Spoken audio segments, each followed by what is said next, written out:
La démarche du scientifique s'apparente parfois à un parcours du combattant pour la traque d'un détective. Et je vous propose 3 anecdotes tirées d'un domaine qui m'est plus familier, la paléontologie. Alors, est-ce que ça marche? Ah.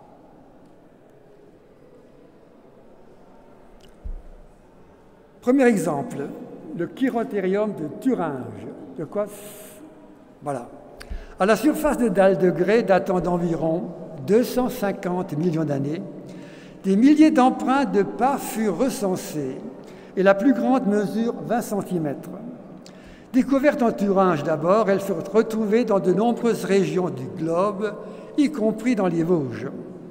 Leur auteur, manifestement un animal, n'a jamais été rencontré en connexion avec elle. Une enquête fut menée, un portrait robot fut établi. La taille des empreintes et leur espacement renseignent sur la taille de l'animal. L'association constante de 2 dimensions d'empreintes, et là j'arrive pas avec mon pointeur, il fait trop clair, donc, désolé.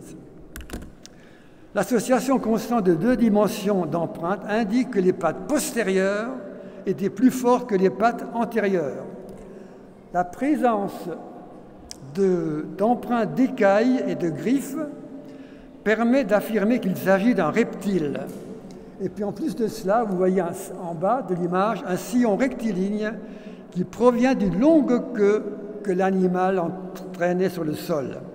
Bref, autant d'indices conduisant à reconstituer la silhouette d'un grand lézard de 2,50 m de longueur, dénommé Chirotherium.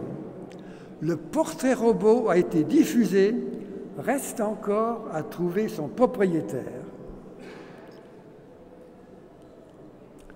Deuxième exemple, à la surface de dalles de grès, de calcaire exploitées en Bavière et qui sont datées d'environ 140 millions d'années, apparaissent des pistes de locomotion.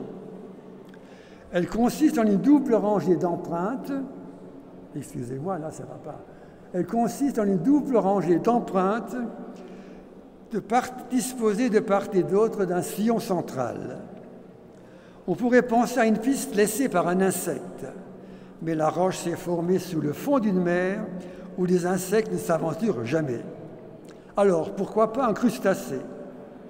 Le doute persista longtemps, jusqu'au jour où une dalle livra l'auteur à l'extrémité de sa piste.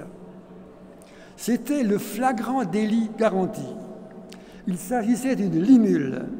Une limule, c'est un animal encore actuel, dans les mers actuelles, dont la carapace se prolonge par une longue épée caudale qu'on appelle un telson. Mais il y a mieux encore. La dalle en question,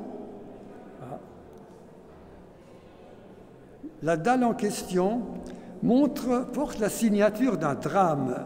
En effet, vous devez le voir, à côté du telson, il y a d'autres empreintes laissées par le telson, et ces empreintes ont été enregistrées par les soubresauts de l'animal. Elles prouvent que l'animal s'est débattu avant de mourir, et tout laisse à penser qu'il a été entraîné à son corps défendant dans une eau privée d'oxygène et mourir asphyxié. L'ultime trajet d'un animal, son agonie est demeurée figée dans la pierre.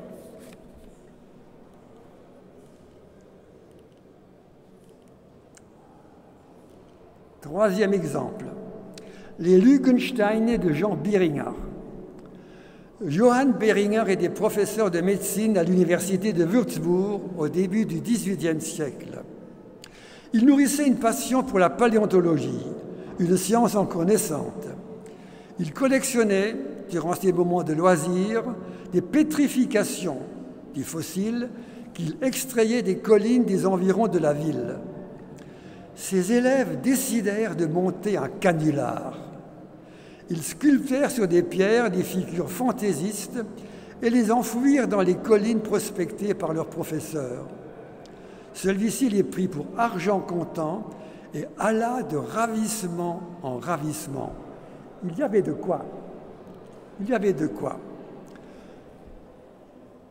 Dans le lot se trouvaient des insectes, des animaux fantastiques, des batraciens en position de copulation pour l'éternité, des caractères hébraïques, des toiles d'araignée avec l'araignée en place. Son enthousiasme le poussa à publier en 1726 un ouvrage richement illustré de ses découvertes, lithographié Wirzeburgensis. Mais le doute s'insinua dans son esprit, et il réalisa enfin que les prétendus fossiles étaient en fait des Lügensteine, des pierres du mensonge. Mortifié par la supercherie, il passa le reste de son existence à racheter chez les libraires les exemplaires de son ouvrage, afin de les détruire. Seuls quelques exemplaires par le monde échappèrent à l'autodafé. Ainsi va la science. Son cours n'est certes pas celui d'un long fleuve tranquille, mais celui d'une rivière accidentée de rapides, de méandres, de bras morts,